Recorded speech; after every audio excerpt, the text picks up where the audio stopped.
Welcome to Backlot 605, episode 12. Are we on 12? We are in the dozen. We have made a dozen of these, except the one missing, but we don't talk about that. We don't talk about it. We don't. By the way, I'm Casey. I'm Brian. And with us this week, once again, Chris. Yes. Yes. His microphone is a little louder this time. I like it. I hope so. Well, we got a lot of shit to talk about today. Just got to chew on the microphone. Just chew it. Just chew it. But that costs us money, so don't chew it. No, good I'll call. pay for it. That's a $100 microphone. I will not pay for it. I mean, you can lick it, but don't chew it.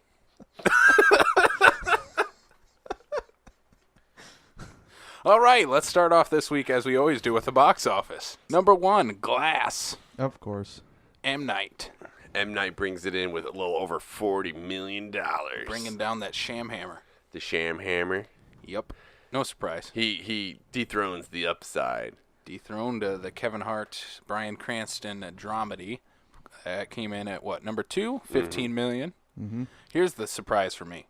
The Number 3. Dragon Ball Broly. Yes. Yes. $10 million. The limited release edition for like a day and a half goes, not only does it take number 3, it dethrones Aquaman and puts Aquaman in poor 4th place. Poor Aquaman. Poor Aquaman is starting to feel his pain. He needs to go over 9,000 next time. This one only was in 1,200 theaters, Yeah. too? It was Holy shit. yeah, it was for like here in Sioux Falls, it had maybe 9 showings total. Yeah. Over I the think course it was of 2 like a days. Friday, Saturday thing. Wednesday, Thursday. Oh. Yeah. Because when I went buddy from work went on Wednesday to go see Broly, and then we went to go see Glass on Thursday. So I think it's sticking around a little bit after now. I don't know. No, it's done. No? It Are was you sure? it's just a limited run. I think you're lying to me, but continue. Anyway, what takes number 5 but SpiderMan? SpiderMan. So by definition, your top 5 have 3 superhero movies in it? Yeah, That's pretty the way much. it is now. Well, because Glass is a superhero movie. You can almost classify Dragon Ball Z, the characters in it, as superheroes too. I think you're crazy. No. Have you ever watched Dragon Ball Z? I didn't have to. I had some friends of mine that were literally just like, okay, this dated myself, but had the casings upon casing of the VHS tapes and watched it either when it was on TV, or if it wasn't on TV, they had the VHS tapes to watch. And according to Box Office Mojo, yes, I was lying, because it looks like there was some Saturday and Sunday for Dragon Ball, so piss off. I am right, you're wrong. Boom. Piss off, man. Piss off. So, yeah, I don't know. There wasn't really big surprises. I don't know about you guys besides Dragon Ball. No For me surprises. is that for me is just the biggest one. I didn't really expect to, from what my coworker was saying, because the last Dragon Ball was in, it only had like 2 showings. I mean, this was like 10 times the amount of showings the last one had. So I was like, there's not really gonna be that many people that would go see it. He came in Thursday morning. He's like, that place was packed. Oh, yeah. Mm-hmm. Some of these anime screenings get a huge amount of people to them. Mm-hmm. And now, kind of looking towards next week, do you think Glass will get topped by anything? We got The Kid Who Would Be King and Serenity as the 2 big wide release movies. Do you see it? Not from The Kid that would be. I mean, maybe because of it being a kids movie, but it's King Arthur. It's been done. I mean, and for me, the previews don't look anything to worth screaming for. Even if my kids were old enough to go see it, it's not like something I would be jumping at to go say, I need to take my kids to this movie. No. Yeah, and Glass would have to drop off a lot, even if that one overperformed. So I don't know. I think that maybe the reviews could hurt it a little, but I don't see it dropping out of that number 1 spot for next week. So, all right, let's jump to some of the news we got going on this week. The news. We got a lot of trailers and a lot of sequels and reboot talk going on. So basically the last 15 years of Hollywood? Pretty much, yeah. It's wrapped up right into this week. So guess what? Another Spider-Man trailer dropped. The first one for Far From Home. So what'd you guys think of the trailer, Chris? First. I loved it. I thought it was really good. Which one did you watch? I did wind up watching both. I watched the USA one first, though. So That I want to say that was the first one that I saw too. That's the Aunt May one, right? at the beginning. Yeah. With the homeless thing. Okay, then it was the other one that I watched first. The first one was at Customs, I think. Yeah, the international one was where they open up his luggage and he has the Spider-Man Yep. suit in it. Yep. Yeah, because I'm watching that one. I'm at work. I'm watching the trailer, and I tell my buddy, I'm like, dude, I all you see is just the logo. It's like, there's a trailer. He just looks at me. I was like, I'll send you the trailer. He's like, I already found it, and I turned around. I'm like, I didn't see that. You found something I didn't, so let's trade. Which I kind of dig this because, you know, they did the same thing with the Men in Black trailer too. There was a U.S. one, there was an international one. There was distinguishable differences between both of them. And I really like how they're doing that because they're releasing them simultaneously because they don't want to let out any sort of like secrets or anything like that. But they're discernibly different, so you're getting a little bit of extra content from either or. And in one case, you're getting one dickwad and other one Loser. Loser, yeah. Apparently, people overseas don't know what dickwad means. No, but I hope they keep that in the U.S. version. Oh, yeah. though. They need to. Yeah, that's one. So we can kind of jump through some of our I totally respect him. some of our favorite parts. But yeah, that's one of my favorite parts because Flash Thompson is such a nerd for Spider-Man, yet he just hates Peter Parker. Yes. Yeah, and that was played perfectly right there. Are you hoping for more penis Parker? No, I hated that joke. It's kind of a bad joke. Oh, way overplayed. So what did you guys think of Mysterio, the first look at him in the trailer, played by Jake Gyllenhaal? Very good. He reminds me of Doctor Strange a little because of the whole The cape. and the green magic and obviously. But you know, I don't read comic books, but apparently it's not real magic, at least in the comic books. No, basically Mysterio is kind of like a illusionist / special effects artist. So a lot of the stuff he does is Mind tricks. Yeah, mind tricks and a lot of show. Well, of course, that's what he's not a full-on magic person like Doctor Strange is. It's all illusions and stuff like that. That's why he's got to have a fishbowl so he can hide his identity. I love that they had the fishbowl. That was a great choice. I do think I think for the sake of bringing such a unique and weird character into the MCU that is semi-grounded, I think they're doing a good job. I'm still not convinced that he's the villain. I'm still not convinced that they haven't given us who the true villain is of the movie. Oh, I 100% think he is the villain. No. I mean, if you watch the trailer, he's not the villain in this trailer. Well, that's just it. He's the hero, but I think that's all just another, illusion. So he's going to, from what I hear, he's going to be like a hero in the movie, and then there's going to be maybe a little twist like the Vulture thing. Yeah, basically, I think what'll happen is these elementals, which are the big fire monster, sand monster, water monster, those will be like his tricks, and he'll use it to play up his ability to be a hero. So he's faking it all. Maybe. So that's I don't know. I think that's how it would go. If you don't think, who do you think would be the big bad then? Oh, I have no clue. But that's also one of the nice things about the MCU is that they know how to play things close to the hip, and they're only going to let you see what they want you to see. Yep. Because this is co-produced with Sony, who likes to show a lot of shit in their trailers. A lot. Yeah. But this is also Feige probably making sure that Amy Pascal keeps Tom Holland and everybody else under wraps. I don't know. It's kind of hard sometimes to keep Tom Holland under wraps. I don't know. I just saw a quick interview that had Kobe Smolder and Sebastian Stan on James Corden and asking about, Endgame and whatnot. And Kobe's just there like, I hate these questions because we can't say anything because I like these movies. I want to continue making these movies and I don't want to get fired. It's true. I mean, if you look at it, the only people who they've really had a problem with spoiling shit is Tom Holland. Mark Ruffalo. Yep. Streaming like the premiere. No. There was also the Mark Ruffalo deal with I forget who they were interviewing with. It was him and Cheadle. Don Cheadle. Mm-hmm. And the look on Cheadle's face of just like, dude, shut the fuck up. Where he literally almost said half of everybody dies.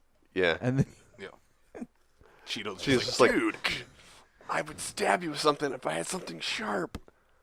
Yeah. So overall, you guys enjoyed the trailer. I did enjoy the trailer. I really did. Yeah. I hope they don't show too much else out of this. There was one thing that caught my eye. I maybe am just reaching here, but I think Betty, the blonde chick, and Ned are gonna have a thing in this movie. Yeah, I think that was pretty much confirmed in the international one. Because if you look in the comics, they're actually partners. Yep. But the weird thing is, Ned is eventually turns into the Hobgoblin, which I don't see happening. No, not right now. No. Or at all. No, not for the sake of the MCU, because Ned is that character. Like right now, he's the guy in the chair. No, he's the lovable friend that everybody wants to just be the good kid. So I couldn't see. Plus, could you just picture him trying to be a bad guy? I don't think, at least right now, maybe based on his age, I don't know if he's got the range for it yet. The only reason I could see it happening is because they haven't introduced Harry Osborn yet, and that's how they would do a goblin. This. Oh yeah. You're not gonna bring Spider-Man into the MCU, not try to bring the Goblin in. Yeah. In the normal way. That's what I'm hoping for the third one, Green Goblin. I think we'll get a tease in the post-credit of Oscorp and Harry and all that. Here's a rumor I've heard. So there's a shot with Spider-Man swinging, and he's like taking selfies of himself swinging. Yeah. And behind it is the old Avengers building. Yeah. It's getting reconstructed. Yep. One rumor I've heard is that might be the new Oscorp building. Yep. I definitely think that. I think that'd be pretty cool. I think we got to start building Norman Osborn up to be a huge threat after Thanos, because in the comics, Norman Osborn's one of the biggest supervillains out there. So, well, I guess we'll have to see. We'll have to wait and see. We're not going to know until July. Yeah, probably July. Yeah. I mean, they'll probably give something away at the end of Endgame, but yeah, probably not until July. Probably won't be Spider-Man. Well, it may be Spider-Man related. Who knows? I heard it's the Eternals post-credit scene for Endgame. We'll see. Dun, dun, dun. All right, so other news. We are getting a Ghostbusters sequel. And not like the 2016 reboot. An actual sequel. Ghostbusters 3 is coming. Directed by Jason Reitman. What do you guys think of this, Brian? Based on everything I've heard so far, I'm hopefully okay with it, as long as they do and are successful in bringing back everybody that needs to be coming back. Include my need would have to be is you bring him back, obviously Ernie Hudson, Bill Murray, Dan Aykroyd, pay some sort of homage to Harold Ramis, bring back Annie Potts. My super wish list is if they could get Rick Moranis out of retirement, even for just a quick 10-second cameo, and he moves on so he can go do his thing like he's been doing and whatnot, but just something to that effect. The fact that it's being spearheaded by Jason, his dad's on board as a producer, Dan Aykroyd is on as a producer, that I think that, and supposedly Dan Aykroyd's the one who's been doing the script. He's been doing the script since Ghostbusters 2 came out. Well, yeah. Yeah. So, I mean, one of the articles I read was that the very first basically Ghostbusters fanboy was Ivan's son, who's going to be taking on the mantle. And I do think that if you're going to have somebody take over the mantle in the original universe, if it's not going to be Ivan, it has to be Jason. I just think the family legacy there is there. Yeah, I think it's a perfect choice for who they chose as the director. Yeah. Yes. I don't think you can do a third one without this being the director. Yeah. I think it's the only choice, the perfect choice. Yeah, the only better choice would be is if Ivan was doing it himself. Yeah. And Ernie Hudson, I guess, has said everyone's coming back. Well, and so I was looking some stuff up about that, and so far the only thing I found is that the Daily Mirror in the UK is the only one who's given some sort of emphasis behind this. So, being said, we only have one news source. That's not saying the Daily Mirror is a bad source. But if it was picking up more traction, there'd be more places that have confirmed it or something to that effect. So right now for me, that's still kind of in the rumor mill. But at least that gives me a little bit of hope that that's what the case is. I think the only one in question right now is Murray. Yep. Aykroyd and... Well, Murray's always been the one in question. Yeah. I think that will continue to be the question for this one. And I mean, the way the articles was reading about Ernie Hudson confirming is that, it basically said that he's basically sitting by the phone waiting for the phone call. Well, that doesn't tell me that he's been confirmed to be on the movie. That means if the movie is going to happen, he wants in on it, and he's just waiting for that phone call, but it doesn't say he's in it yet. Because I've also read another thing that's talking about how they're going for, like, teenagers, and it's going to be 2 boys and 2 girls for the main 4 cast members. So, which way are they going to go with it? What I'm hoping is, which with the sounds of like the actual teenagers finding the old Ghostbusters gear, is that this nothing against like the movie I'm going to bring up, Star Wars: The Force Awakens, but I want this to be a little different than what that has set the trend for. Where Star Wars: The Force Awakens was bringing back this franchise that started 30 years ago, right? And basically, in a way, remaking New Hope, taking the same story beats but creating new characters. I hope Ghostbusters 3 is just straight up Ghostbusters 3. This is just a continuation of what's happening. And that's what what they're saying is it's supposed to be. Yeah, that's what I'm hoping. Is that, that it's supposed to be a direct continuation from 1 and 2, so 35 and 30 years respectively. Yeah. And they also did drop that little teaser. Yes. Which was nice. The next day after they confirmed that the movie was going to be coming out. At least that, that gave, because, again, it's the whole, like, oh, is this not happening? Then when you actually have Sony on their YouTube channel legit, say, here's our little teaser. This is basically us saying, yes, this is true fact. And, of course, it couldn't be a Ghostbusters movie in 2019 without some controversy, though. So Leslie Jones, who was one of the stars in the 2016 reboot, she had this to say on Twitter. Are you going to censor it like the little picture that you put in your notes? No, I'm not going to censor it. This is from her Twitter account. So it says, so insulting. Like, fuck us. We didn't count. It's like something Trump would do. Trump voice. Gonna redo Ghostbusters. Better with men will be huge. These women ain't Ghostbusters. Ugh, so annoying. Such a dick move, and I don't give a fuck. I'm saying something. So what do you guys think of this? Don't agree with her. Well, you guys have both seen the Ghostbusters reboot, right? No. I did as of about 2 hours ago. Okay. So it's fresh in your mind right now. It's very fresh in my mind. Okay. And I will legit say this, as a huge fan, as somebody who grew up on the original Ghostbusters. I saw Ghostbusters 2 in the theater when I was 11. I wasn't quite old enough to go see the original Ghostbusters in the theater, but I watched the shit out of it on the old VHS tape. One of the things I think about the 2016, whereas I think so many people get hung up, is they mentally refer to Ghostbusters 1 and 2.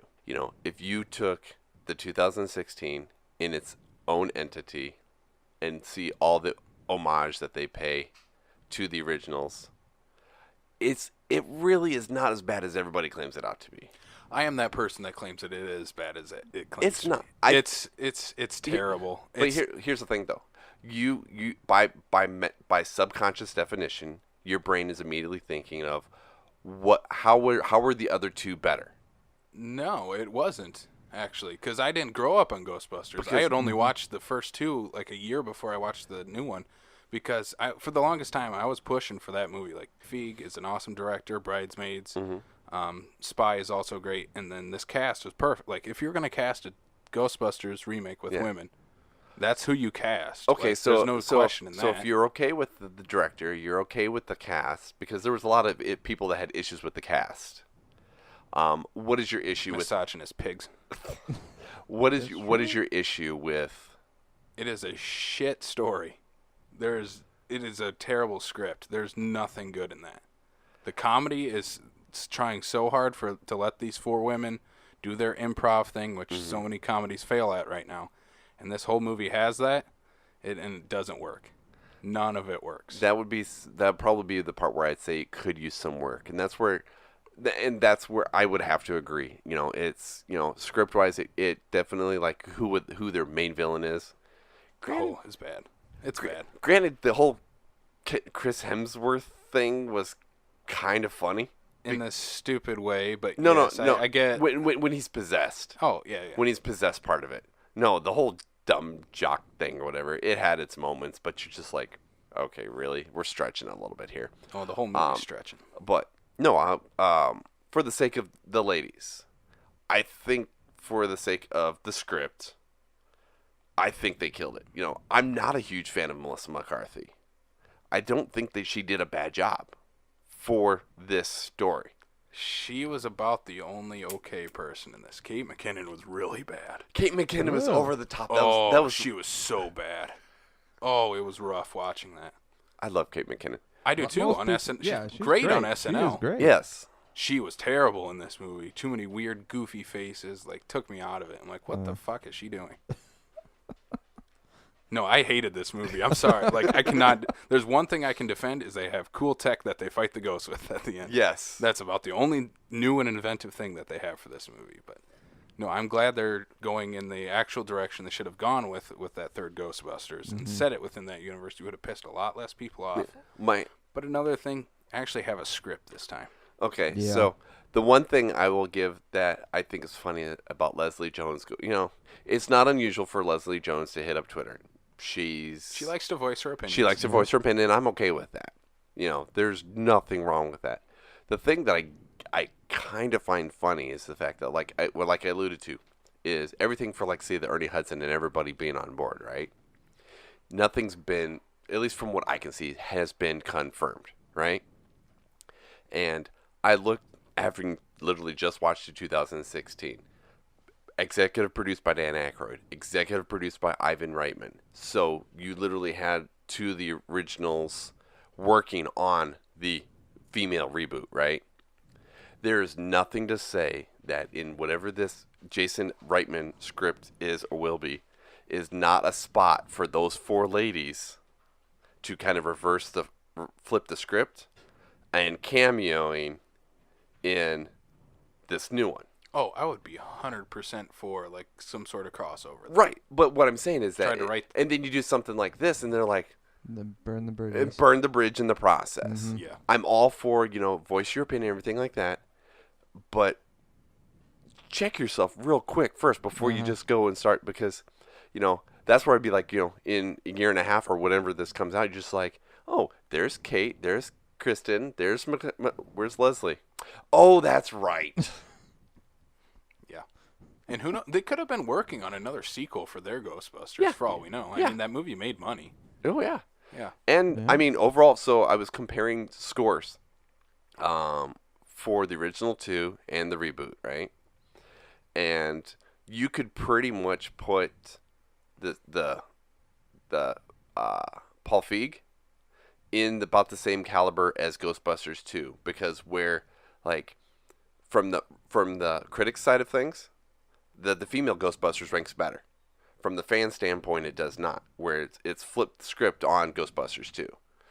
Original Ghostbusters is just always going to be the one that's on top. Yeah. So it's like, you know, you could beg to say, is depending on who you're talking to, the female one was on par with Ghostbusters 2. Ghostbusters 2 had its flaws too, so. That it did. I mean, no movie is without its flaws, but yeah. No, but no, not all movies have Vigo. That's true. Vigo. Vigo the Carpathian. All right, it's confirmed Vigo will be in Ghostbusters. No, that'd be pretty cool. How would you bring Vigo back? I don't know. They kind of annihilated him. Yeah, figure out a way. All right, let's move on. Okay. What do we got? We have to bring this up again. Bring what up again? We're going to be talking about that they're going to try to reboot the Teenage Mutant Ninja Turtles again. Hell yes, they are. But here's a problem I have with this reboot again. It's still a Michael Bay production. Yeah, that's true. I mean, it is still part of his Platinum Dunes. He will still be involved. He did not direct the original, so what is going to make this any better? Bumblebee was also a Michael Bay produced movie. He's not wrong. I guess. He's not wrong. There's no way Michael Bay's going to give up that ghost while he still can. They're going to have to literally take that franchise out of his dead cold hands. And there's nothing against... Okay, there's everything against Michael Bay, but it's not like the guy has made every shitty movie ever. Like, he's made good movies. Yeah. Bad Boys. Don't look at the Rotten Tomatoes scores. That's not a good movie. Shut up. The Rock. Come on. The Rock is good. Yeah, I'm all for this Ninja Turtles reboot. Ooh, Nick Cage. As who? Leonardo. I don't care. Leonardo. No, you're like, Michael Bay, you bring up The Rock. I'm just like, oh. No. You got to bring him as like one of the wacky villains. Yeah. No, you don't just, yes, he's got a great character voice that is just his voice. But no, I want him as a wacky villain. What villain could you see him? Okay, so let's take out villains that we've already used. Who would you put in as a villain for the reboot? So you can't use Shredder. Nope. Can't use Rocksteady and Bebop. And you can't use, oh shit, what the hell is that? The fly-looking dude that's played by Tyler Perry. Krang was the big brain. Krang. Baxter Stockman. Baxter Stockman, yeah, because he was played by Tyler Perry, and you can't use Baxter because they've already used him. Or, I mean, not Baxter. Krang was used in the first reboot. Yeah. And the sequel. The sequel. Well, Yep. yeah, so he's out. Super Shredder, played by Kevin Nash. I just said you can't use Shredder. Super Shredder. That does not count. Okay, so if we're going to pitch a sequel, this is what... So one of our contributing writers to the site, Joe, he brought up, he's a huge Ninja Turtle fan and reads like the comics and stuff like that. So he thinks they should set it up like the MCU. Okay. Where there's... You set up till the big bad at the end. You set it up for Krang at the end. So like multiple movies to set up for Krang at the end? Yes. So Krang, it would be a trilogy. Okay. So he wants the Rat King as the first one. Okay. Help build that home story with the Turtles and Splinter. Yeah. And then the second one, you do like the nitty gritty, Turtles are backed against the wall against Shredder. And then you do Krang as the big universal bad guy. I still think it's going to be weird. What's that? Well, because Krang is just one of those it's one thing that, to try to believe that, these humanoid-looking turtles were made out of, some, radioactive ooze, but then you got this talking, living brain that looks like it's from space. It's a movie. I know. I don't know. I think it'd be fun to do it. Like, they needed a reboot to this. I mean, those two Michael Bay produced movies are not what the Turtles should be. No, but just for the sake of how they made the Turtles, do you have a problem with the actual Turtles themselves, or just mainly the stories that they're put in? As far as the last two movies? Yes. So like the CGI Turtles, the mocap, all the stuff that they did, like they, put the faces of the people, and made them discernibly different. No, I think that's how you have to go. That's one thing I enjoyed about the mocap. Don't make them frickin' 11 feet tall. These are ninjas, not boulders. Well, they were kind of in their name. I mean, even in the original animatronic looking ones, they weren't exactly small guys though either. They weren't huge though. These were probably 5 foot tall turtles in those.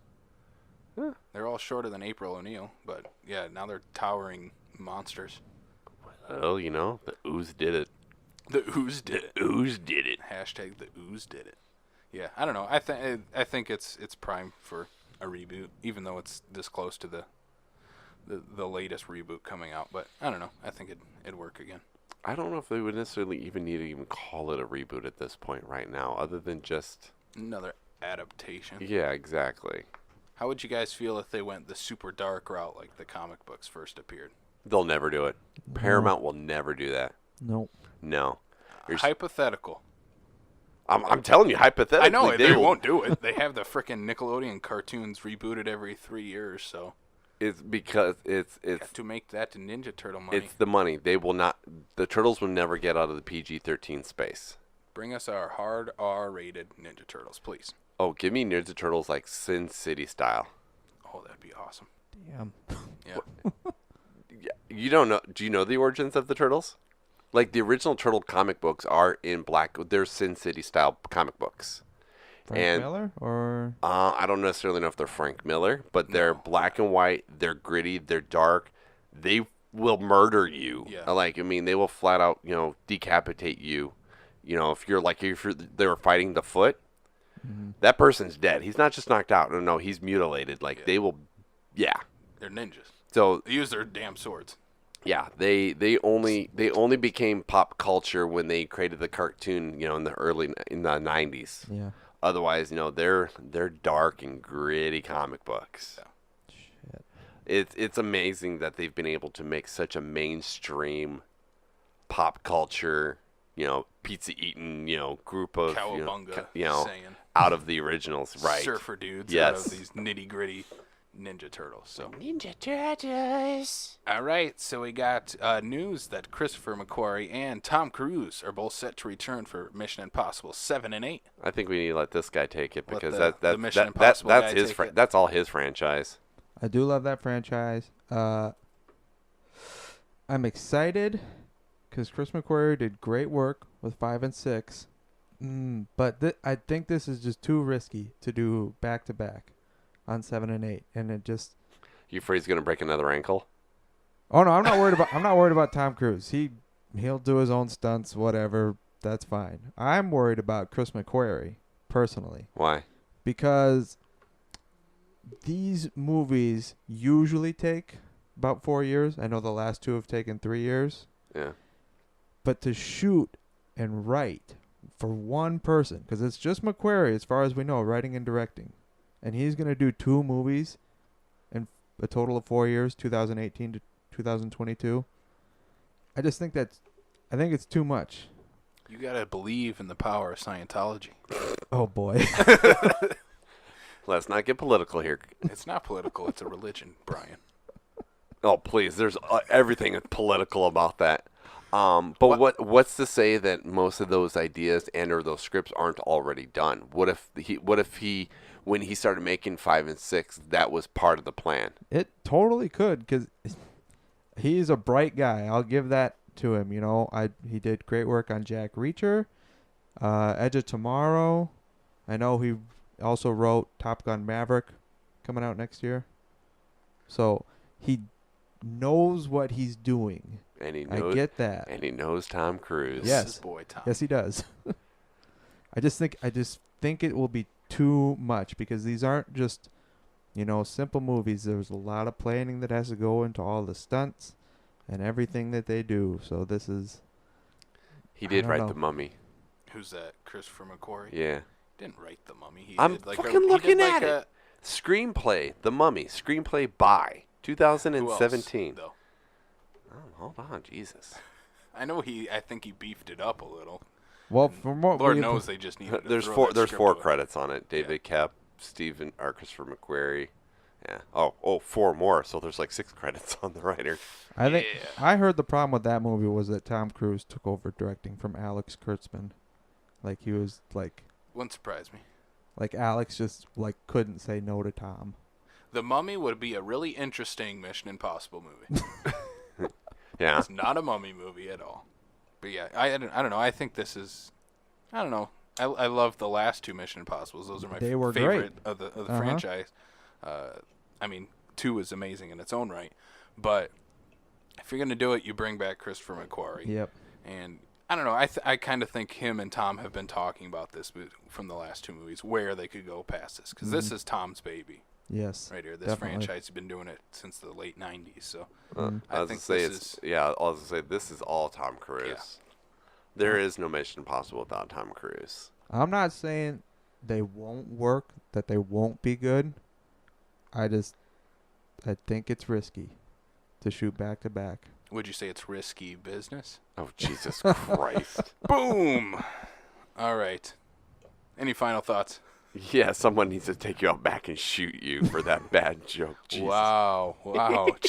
That is a threat on the air, Brian. No, it's not. That is. I can edit that out later. You don't edit this. I do. All right. We also got a new poster for Brightburn. Looks like a very Superman-esque poster.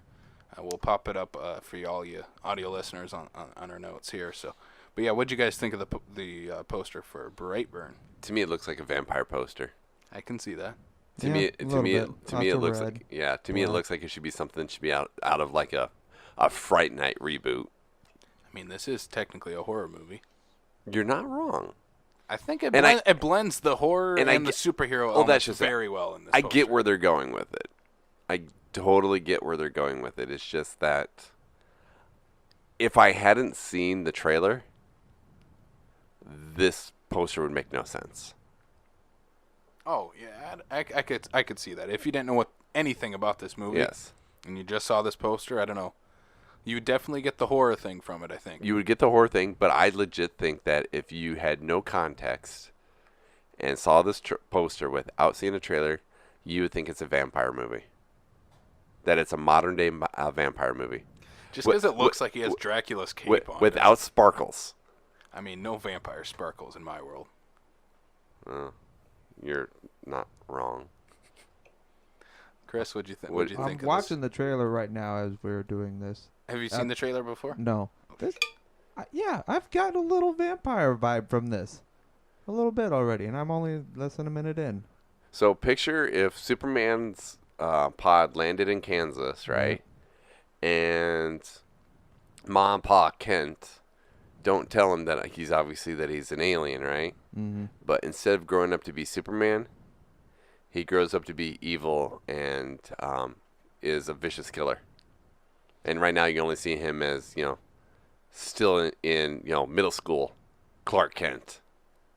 I feel like if that actually happened in real life, I feel like this movie is the far more likely outcome in the real world versus what Superman, Oh yeah, because he's gonna feel like the outsider. Uh-huh. Like I think by genetics, he's gonna feel like the outsider. It's that nature versus nurture thing, where no matter how much you're being nurtured, your genetics are still gonna make you feel different. But you don't got Kevin Costner as your dad, though.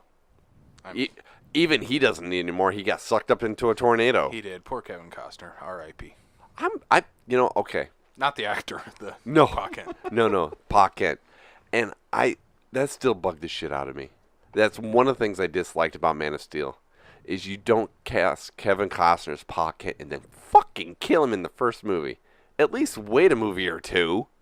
Well, he's only had a movie or two. Well, that's just it. Pa Kent should still be alive. There should be no reason why they killed him off. Kevin Costner cost too much money to have, and that's why. Oh, please. All right, so we're going to move on. Moving on. Hunchback of Notre Dame is the next Disney live-action movie. Would you like to try that again? I'm American. I'm not going to say Notre Dame. Well, because it is Notre Dame. I know, but I'm American. I'm going to pronounce it the way Americans do. Yeah. People who pronounce Americans. Americans pronounce the school Notre Dame. Notre Dame. They pronounce the place Notre Dame. That's only fancy people. I'm not a fancy person, right? So I will say for you, The Hunchback of Notre Dame in a live-action remake that is going to be produced by Josh Gad and hopefully going to have Quasimodo played by Josh Gad, and I would be okay with that. Who else could? That's just it. Number one is I think he's a good fit for it. Mm-hmm. Stature, his everything about him, I think he would just fit. I don't know if you'd be able to get anybody to fit in that. Plus, obviously, he can sing, and he's working on getting that Disney money. He just keeps on letting it flow. Yep. He ain't stupid. He's like, oh, you want to make Notre Dame? I'm in. I'll help produce it. Shit, I'll be in the movie. Just give me that Disney money. Keep writing those Disney checks. Fuck yeah. Because this will be his minimum third iteration. It'll be soon his fourth. Because he'll have Frozen 2 coming out here too. Because sure as shit, they're not going to not put Olaf in that one either. Oh yeah, he's already in it. Gotta have Olaf. Between, Beauty and the Beast and this and Frozen, I'm just waiting for him to pop up in, Star Wars and the MCU. No. I'm waiting. No? No. I'm waiting for Josh Gad. I'm serious here when I say I'm waiting him to have him pull the Donald Glover hat trick. Oh, and be in all three major franchise type of things? Yeah. You look stumped. Why do you look stumped, Chris? I got MCU and I got Star Wars for Glover. Uh-huh. He's in The Lion King. He's Lion King. He's Simba. Yep. So that's where it's like he's gonna play that. I'm waiting for that triple hat trick. Mm. I mean, there's no other person you could have for this, honestly. Like I said, there's no one in Hollywood that would fit this type of build that you need for Quasimodo. No. And that can actually sing. Right. I mean, the only other person I could possibly think of, but I think he's a little busy and a little too old for it. What? James Corden. No. Yeah. I could see that, but I think he'd be too tall. Yeah, you can fix it. Tom Cruise isn't tall. Nope. You can fix things in movies. Yeah, you just have him step on the soapbox. Yeah. I hope though, with one thing with this movie, they keep the really dark tone that Disney animated movie had. From what I was seeing is that they were, yes, taking some cues from the animated, but they're going back to the original source material. So hopefully it will be a little bit darker. Let's get it as dark as Guillermo del Toro's Pinocchio movie. There's no way Disney's going to let that happen. The only reason why Disney's letting that happen is because they can, because it's too old. It's not their property. I think it's going to be highly dependent since Josh is only on to produce and maybe star. I think the tonality of the movie is going to be highly dependent on who's directing it.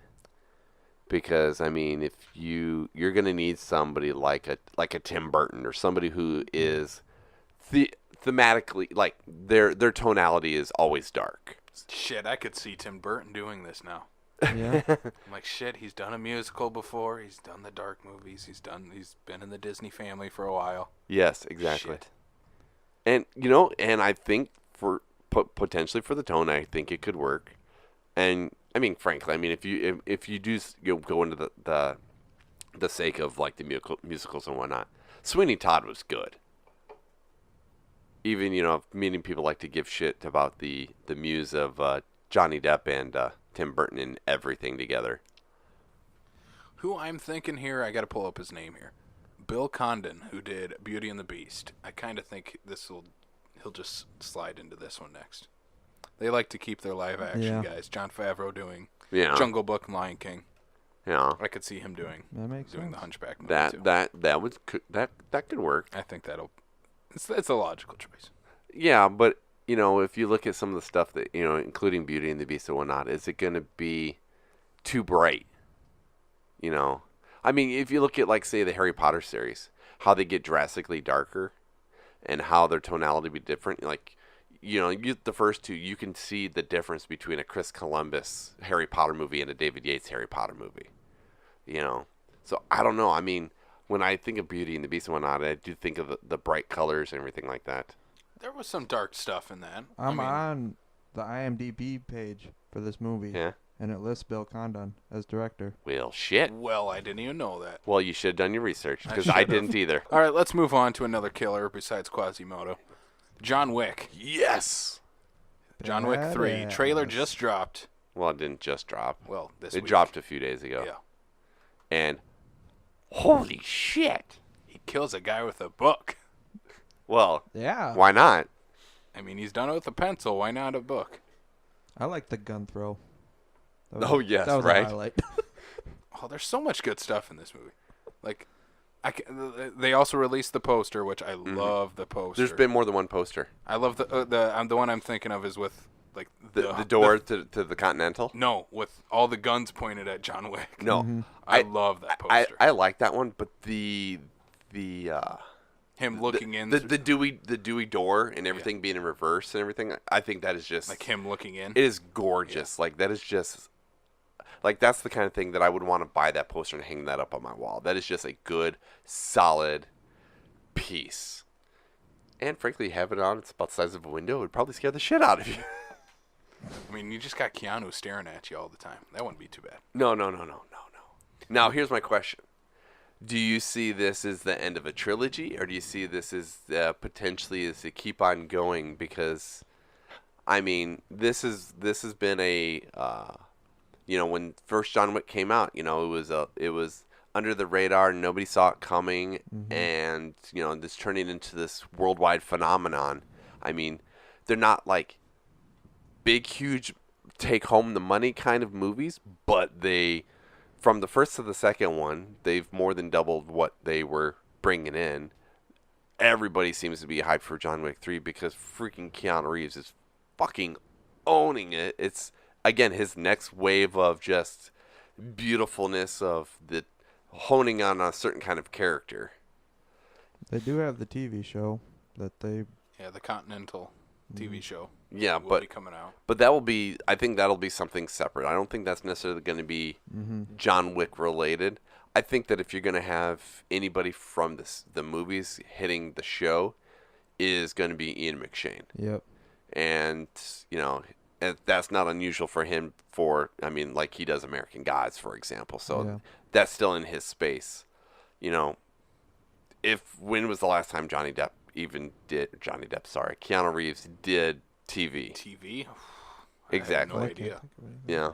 But jumping to your question you presented earlier but didn't finish asking, do we think this is going to be the end of the John Wick story? I think it's the end of the John Wick trilogy, but I think spin-offs is the way they go. I hope not. I don't. I don't. I hope so too, but I think Chris is right. I think it'll I be want spin-offs. I want John Wick to be John Wick to Keanu Reeves, like Ethan Hunt to Tom Cruise. This is his action hero. There is his Wolverine to Hugh Jackman. Like, there will never be another John Wick that you could put on the screen and find it acceptable. Like, if you're going to keep making a John Wick movie, it is going to be him. And I frankly don't want to see Parabellum be the end. No, I mean, who wants to see it be the end, though? You. Honestly, you wanted this to be the end of No, Keanu? no, I'm with him. Okay. I don't want it to be. But I just think it more than is likely, going yeah. to be. Yeah. So I'm on a similar boat as Chris on that. Like, these movies, like, you could honestly keep going with them. Yes. Yep. I mean, I don't know how you up the stakes from what's being presented in this trailer, where it's literally everyone is after John Wick. Yeah. I don't know where you go from there, but I'd want to see where they could go from there. But I guess John Wick in space. Fuck you. Fighting aliens or something. Before John Wick gets to space, I need to see Machete in space. is that still happening? I fucking hope so. No. Well, You know, maybe Robert- after Adelita Battle Angel? Battle Angel comes out, he'll have a little money to make that. Dude, those Machete movies are made on such a shoestring budget because he knows what he's doing. I know, but he's going to make a shit ton of money off that Alita Battle Angel, so. Yes. All right, so yeah, I think, I don't know, this would be the perfect way to end the trilogy, and bringing in Halle Berry, maybe that could be somewhere where they could go with the spin-off. Who knows? I don't know. I love the shot at the end where now the tables have turned, where the dogs are with John Wick fighting. Yes. Like that's perfect. That was like a great if you shot. make fun of the dogs in Deadpool, too, then you have to, put the dogs in a more prominent role. Yeah. Have you seen any of the online memes of crossing the MCU with John Wick? I have. You shake your I head. shake my head no. Okay. So, there's this one that's absolutely beautiful where Thanos comes down and he's talking to Tony and Doctor Strange, and he's looking for the one specific stone, and they said that they hid it in the dog. So Thanos just rips the dog apart to get the stone, and like, you think that's such a big deal? They're like, just wait for it. All you see John Wick. Where's my dog?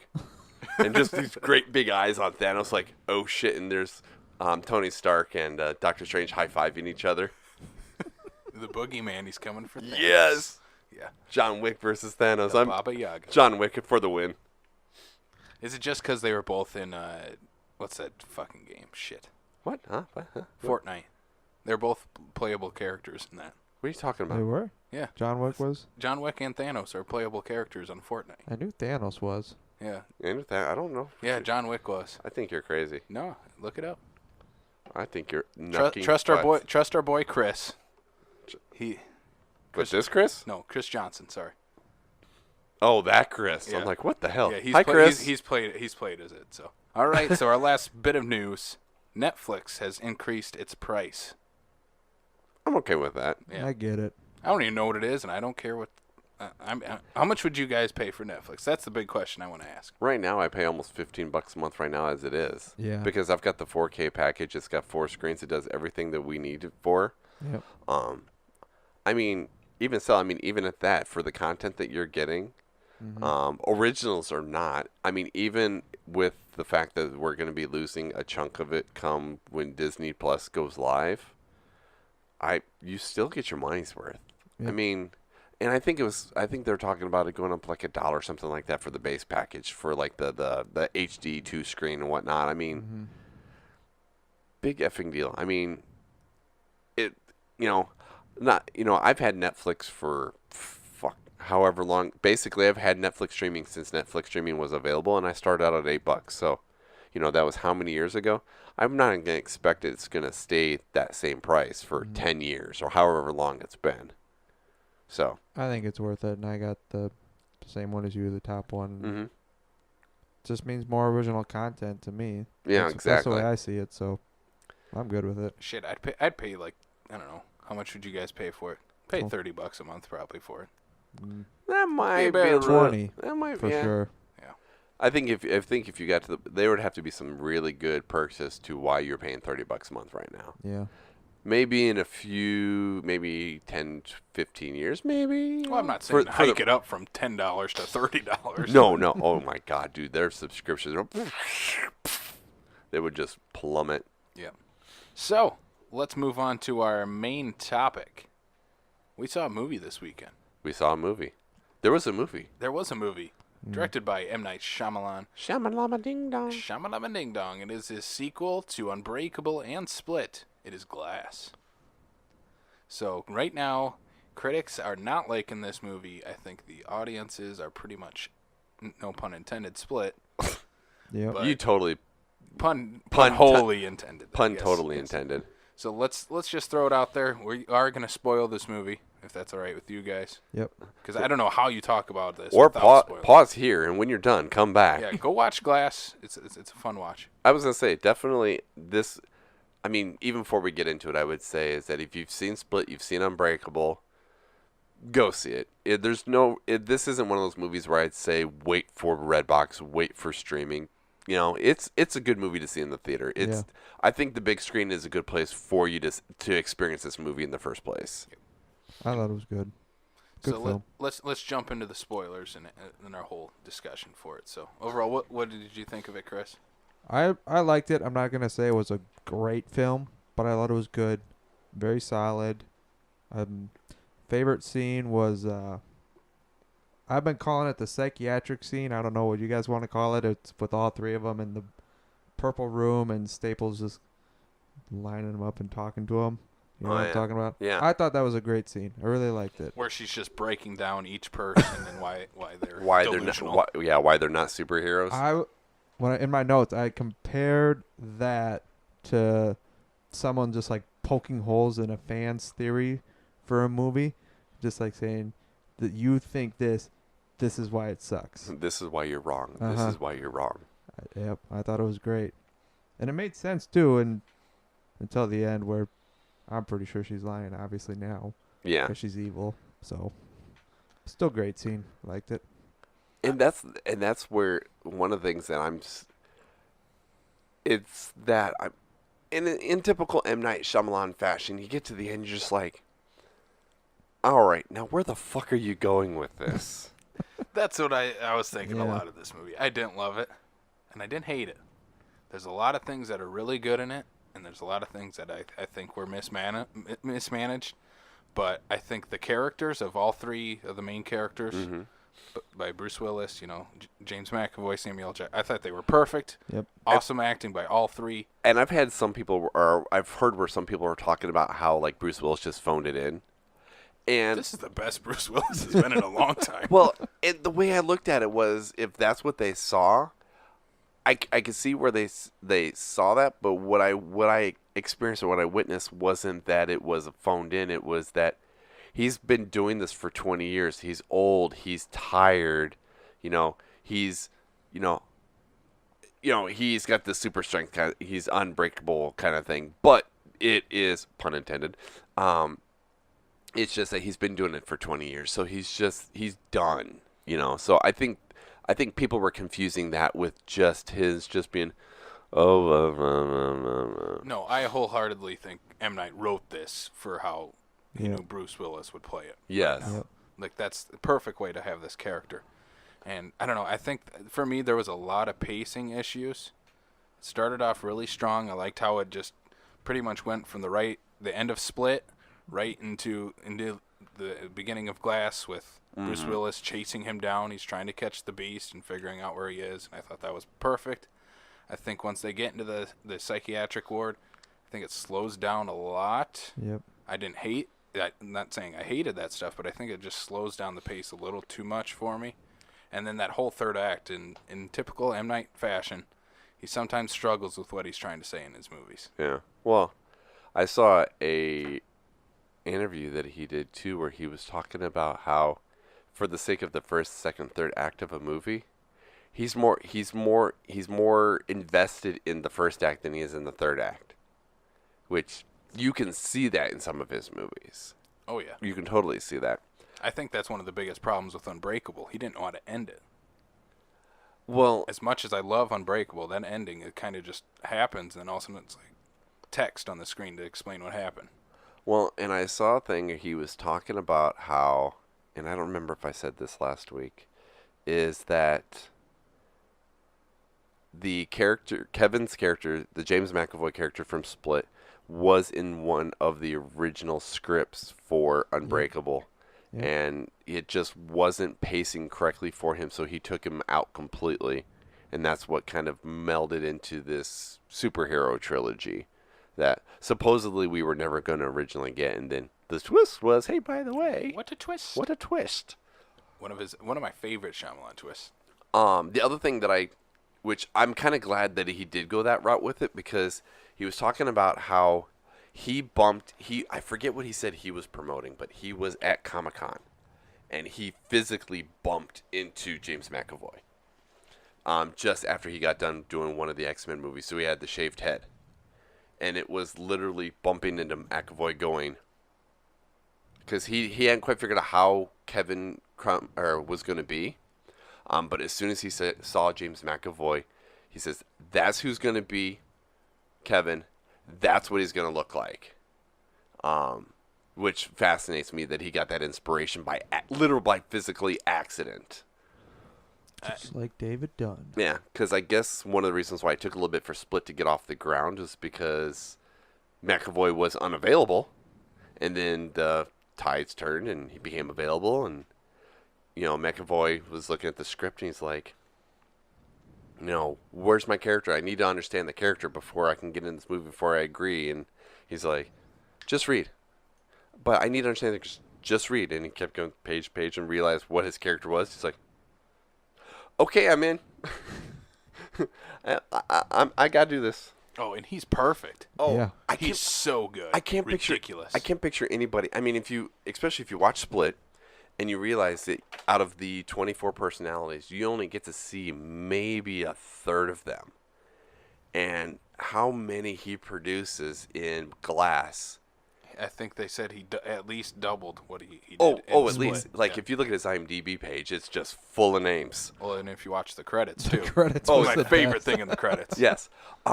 Is that not only, and, maybe part of this is editing, and part of it probably is editing.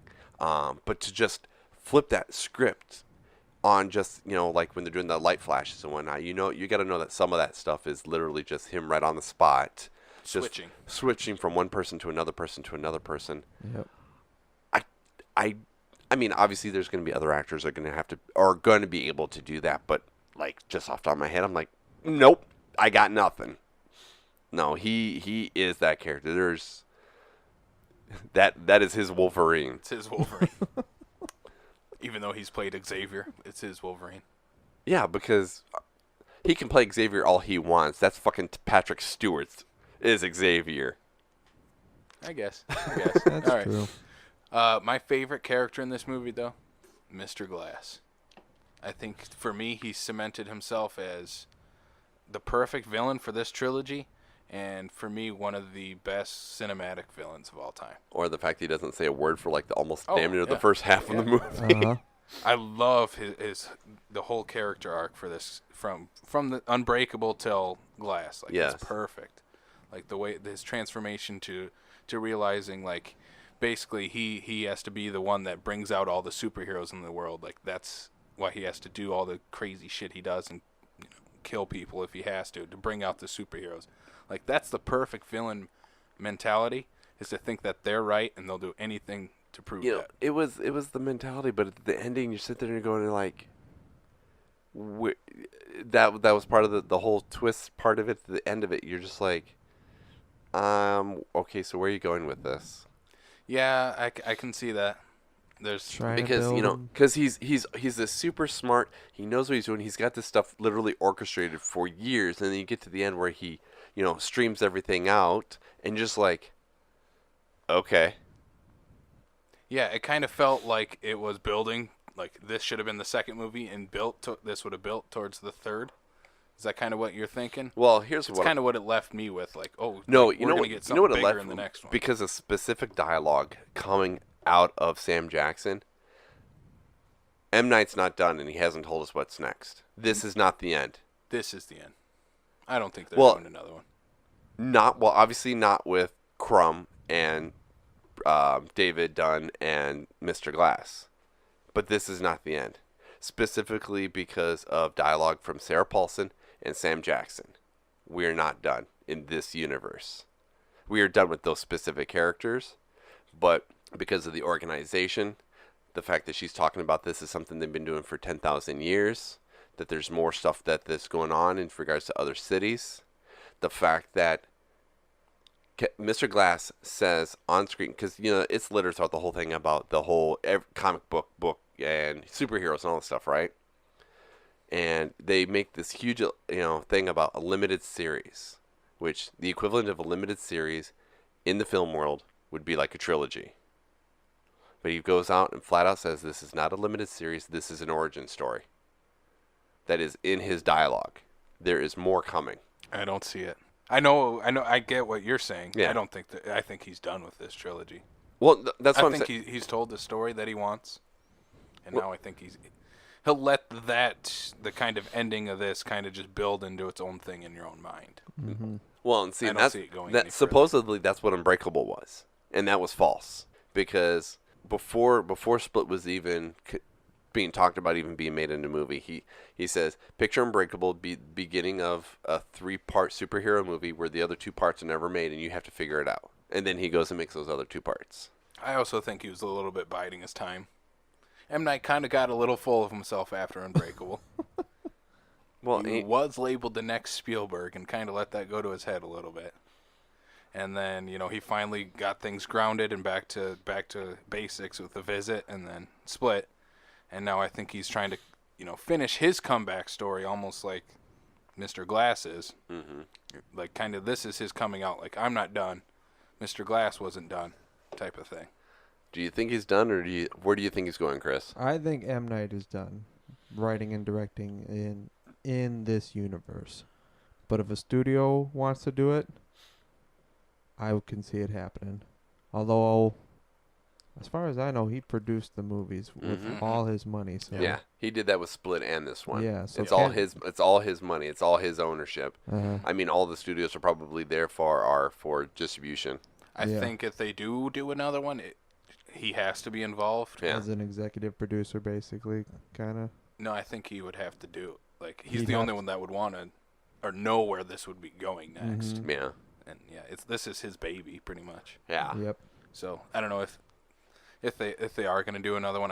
Shyamalan would have to be writing and directing it. So what did you guys think of how? So one of the biggest problems I had for this was they killed everybody off. Yeah.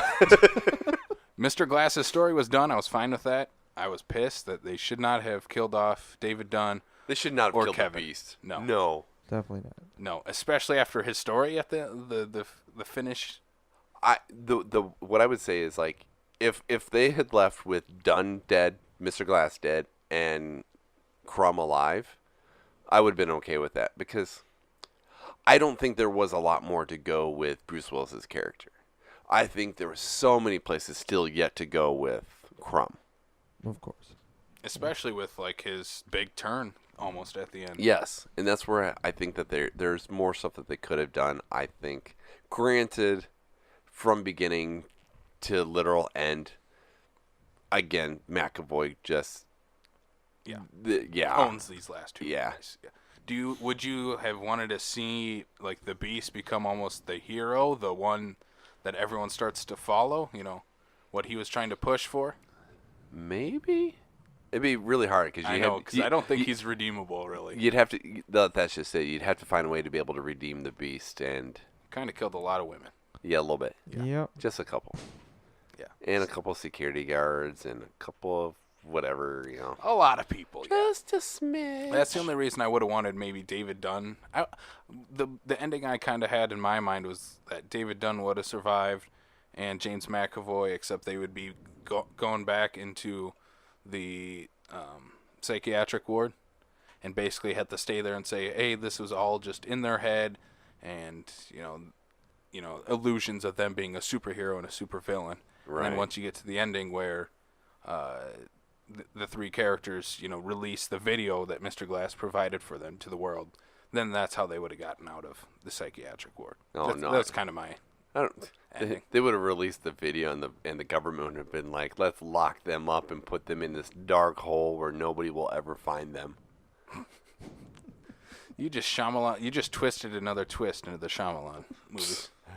It's M. Night, so let's go. What did you think of those supporting characters, including David Dunn's son, Mr. Glass's mother, and Casey? My big so I'm starting the movie and they show his son for the very first time, and I'm like, God, why the fuck does he look so familiar? And then it finally clicked. I'm like, son of a bitch! It really is the same kid from 20 years ago. So, I give mad props that they literally recasted everyone from either whatever movie was involved, whether it be the girl from Split and being the mom, everything. The only issue I had with the mom is the bad old makeup. Is she just looked so fake with the makeup, which I get why they had to do the makeup, because they had to make her look old, and she's literally 5 years younger than the person that she's playing the mother of. Yep. But no, I mean, the fact that they brought them all back, I think they did a good job being the supporting characters that they needed to be. The girl was fantastic. The son was a little rough around the edges. Yeah. He was a little felt like he might not have acted since Unbreakable. A little wooden at times. Exactly. Yeah. Yes. No, I thought, as you said, Anya Taylor-Joy was awesome as Casey from Split, and I think she had her and the Beast probably had the best storyline in this movie. Definitely. Would you guys agree? They have a great dynamic. Yeah, and I love the final shot of the movie where these three characters are basically, what every superhero or super being has is the human side to them, and this is kind of what they are, and that they all were wearing their colors at the end. I thought that was really cool. Yep. Visual. Well, that they've come together in such an odd circumstance. They never knew each other prior to, the few days before that. Yep. No, I thought it was great. Yeah, I thought they were perfect side characters to each of their main character. I thought it was good, and yeah. How would you guys rank this amongst the other two films in the Unbreakable trilogy? I'd say Split is number 1. Oh, easy. Yep. And McAvoy owns the Beast. Yeah.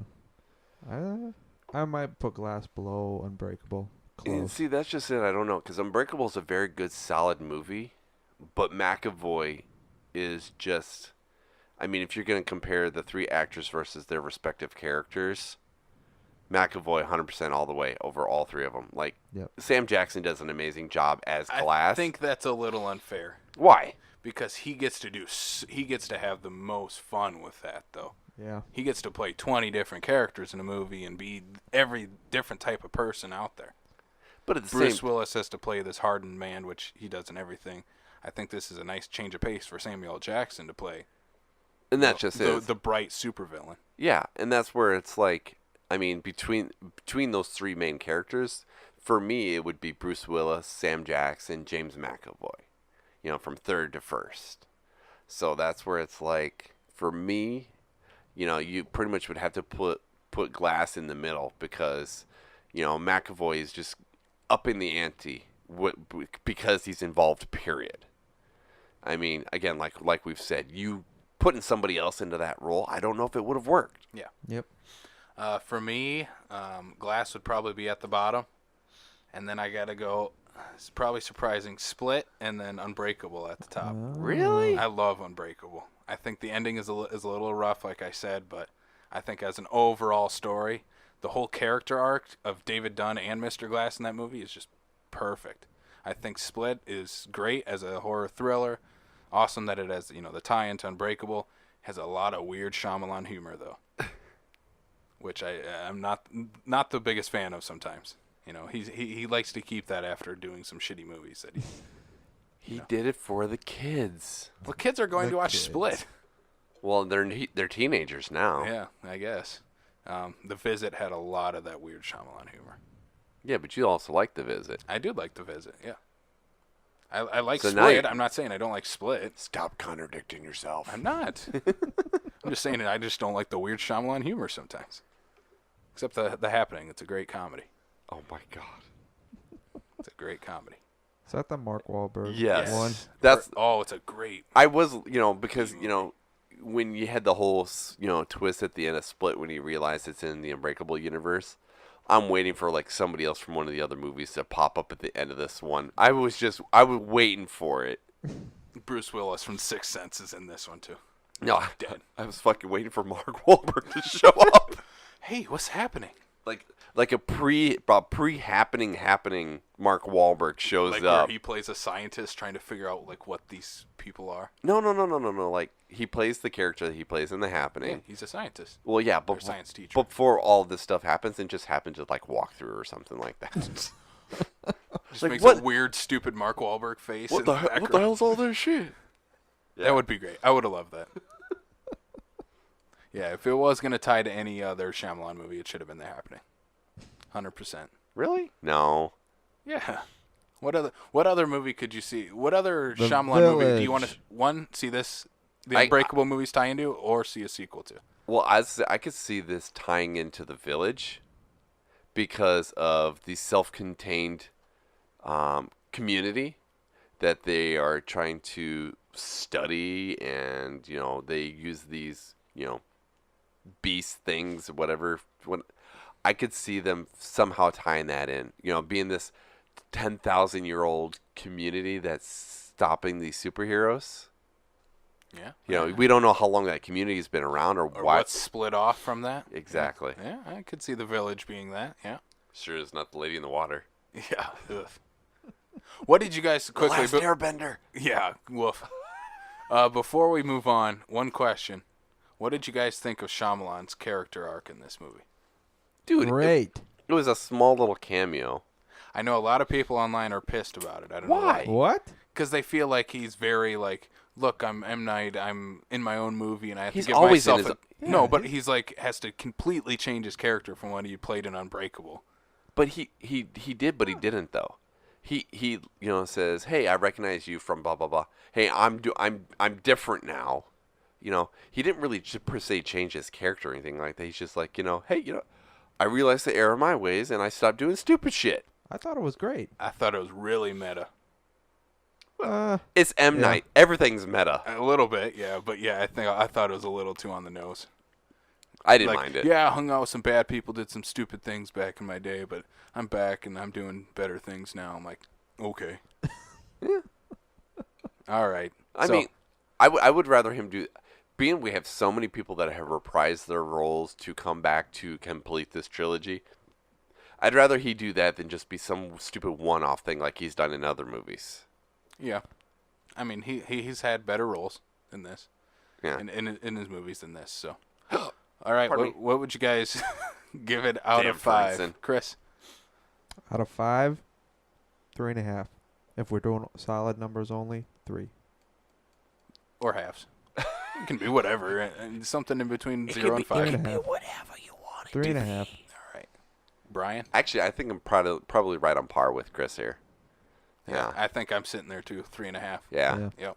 So, that was Glass. And I think most of it's James McAvoy. Perfect. Yeah. He is probably the best part, so. Yes. Yeah.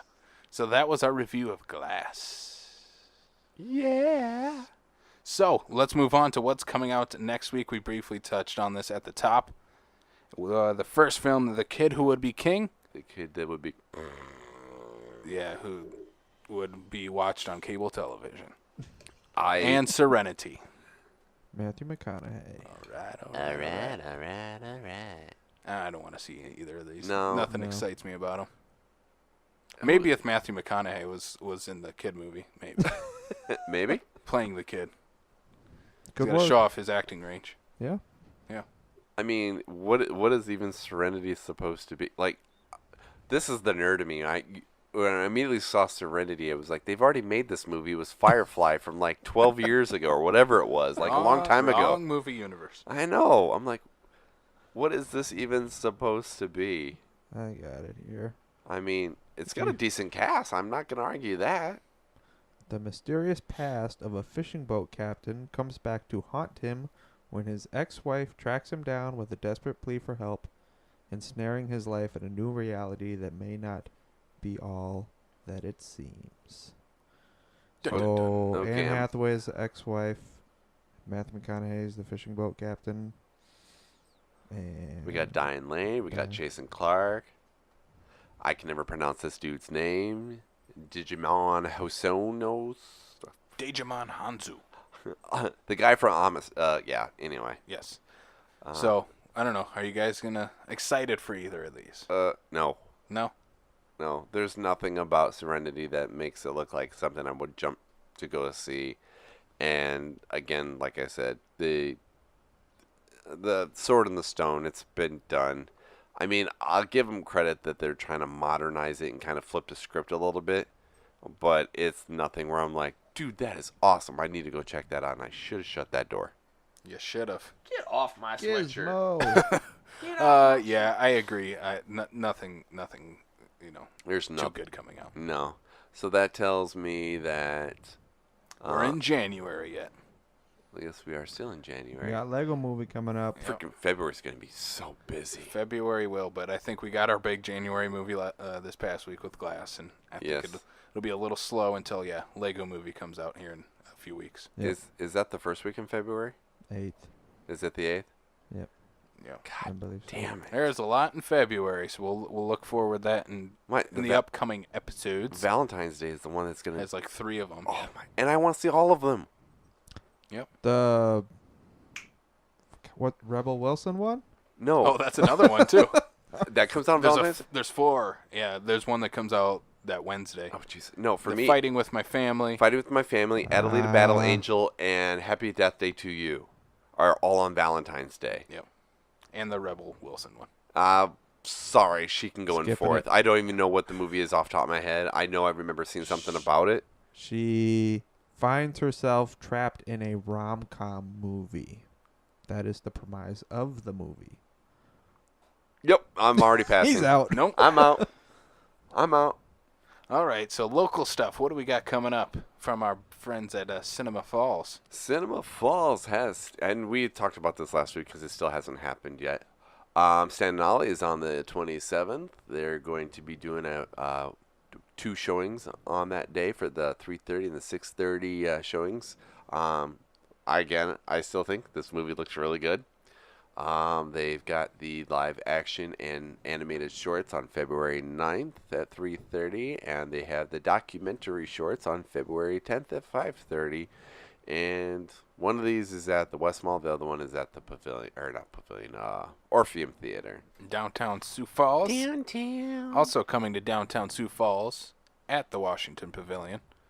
The music of Jurassic Park and Harry Potter. Jurassic Park is February 9 and 10, and Harry Potter April 6th and 7. Yeah. But coming up this week, actually when this episode drops, so if you guys aren't doing anything on Wednesday the 23rd, swing on by to Full Circle Book Co-op for a special one-night-only screening of Burning. Yes, and we're either going to have either one of 2 things happening. We either have an Oscar-nominated Burning or an Oscar-snubbed Burning, because it is on the shortlist for Best Foreign Film featuring Stephen Yeun of The Walking Dead. The Walking Dead.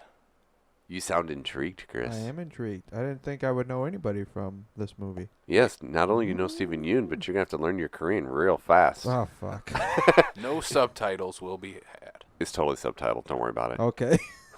I heard Stephen Yeun is awesome. Yes, like to the point where they were expecting that to get nominated for a foreign film for the Academy Awards, but they were hoping that Stephen Yeun would actually get a nomination for himself. That would be nice. It didn't happen, but and it won't. It's that kind of Performance, yes. Good. Well, that's the show. We talked about a lot of shit and a lot of news and a lot of Shyamalan talk. It might actually be kind of short this week. No, we'll be all right. We'll be okay. So what are we going to plug I don't know. Week? I'm confused. I was going with it, and then you stopped. You stopped. You stopped. I've stopped. Chris stopped. We all stopped. Yes, check out our friend at Fat Dude Digs Flicks. He does awesome movie reviews, more movie reviews than we could ever do. That's for sure. I think he's actually been slacking off a little bit this last week or so. Oh, Andy, I think Brian's calling you out. Yeah. When I last looked, it was like the 18th, and he only had his 17th review up for the year. Oh, he's not even keeping up with the days now. No. Andy, you better pick up the slack. Pick it up, Andy. Come on. All right, we also got to plug our own special hashtags. But see, this one's wrong now. We're going to change it right now on the air. It is not 2 schmucks in a basement. It is 3 schmucks in a basement. Until next week. Or no. Chris will be here next week. It'll be the week after that when he's watching football. Yeah. Then it'll be back to 2 schmucks in a basement. I think you put words in his mouth. Did I do? Are you here next week? We're doing 4 schmucks next week? Yeah, we're going to try 4 schmucks next week. How many schmucks are going to be here next week? Next week will be our Oscar talk, so we are going to have 4 schmucks. That's a lot of schmucks in a basement. Oh, shit. I got to get another microphone, huh? Uh-oh. With that, we also use hashtag Schmuck Club. Also, check us out on Facebook, Twitter, Instagram. Do all that fun stuff. Also, check us out on Stitcher, Apple Podcast, Google Podcast, and Spotify. And YouTube. You're proud of YouTube, so don't forget YouTube. Yeah, so check it out. Also, check out our website, backlot605.com. You can check out all our news articles from this week that we talked about in this show, including SpiderMan, Ghostbusters, Teenage Mutant Ninja Turtles. And we will have a full review of Glass coming out this week as well. We'll get on top of that. We will. Also, check out The Journey to Glass. Why not? I mean, if you've already watched the movie, you already know what the journey is, but yeah. Are you self-plugging right now? I am self-plugging. I'm doing a full Shyamalan and self-plugging my own stuff. You're like, I wrote it. You need to go read it. Read it now. Okay, that's just wrong. That was just kind of disturbing. Good. All right, until next week, we will be 4 schmucks, but now we're just 3 schmucks in a basement. This has been Backlot 605. I'm Casey. I'm Brian. And I'm Chris. We'll see you next time. Bye-bye now. Goodbye.